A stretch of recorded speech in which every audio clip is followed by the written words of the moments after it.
গতকাল ২ অক্টোবর বৃহস্পতিবার, ১ অক্টোবর বুধবার মাঝে মাঝে বৃষ্টির মধ্যেও নবমীর মধ্যরাতে জনজোয়ারে পরিণত হলো চেতলা অগ্রণী ক্লাবের এবারের ভাবনা বহুমুখী একমুখী অমৃত কুম্ভের সন্ধানে পুজোর উদ্যোক্তা মাননীয় মন্ত্রী ও মহানগরিক ফিরহাদ হাকিম।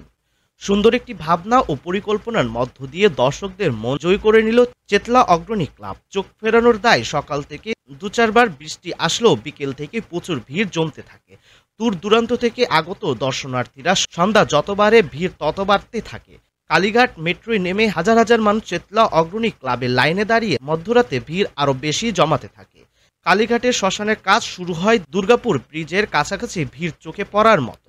হাজার হাজার মানুষ লাইনে দাঁড়িয়ে, কচিকাঁচা থেকে বয়স্করা পর্যন্ত। কাহার ওপর প্রচন্ড গরম, লাইনে দাঁড়িয়ে হিমশিম খাচ্ছেন দর্শনার্থীরা। প্রশাসন থেকে শুরু করে ক্লাব উদ্যোক্তারাও লাইন সামলাতে ব্যস্ত হয়ে পড়েছেন। রাস্তার মধ্যে যান চলাচল আটকে গেছে। মাইকিং এর মাধ্যমে বারবার ঘোষণা করছেন, কেউ অধৈর্য হবেন না, আস্তে আস্তে লাইন ধরে প্যান্ডেলে প্রবেশ করুন। প্রশাসনের অধিকারীরা এবং ক্লাব সদস্যরা আপনাদের সহযোগিতার জন্য হাত বাড়িয়ে দিয়েছেন। যদি কেউ লাইনে অসুস্থ হয়ে পড়েন, আমাদের স্বেচ্ছাসেবক দলের সাথে অতি অবশ্যই যোগাযোগ করবেন।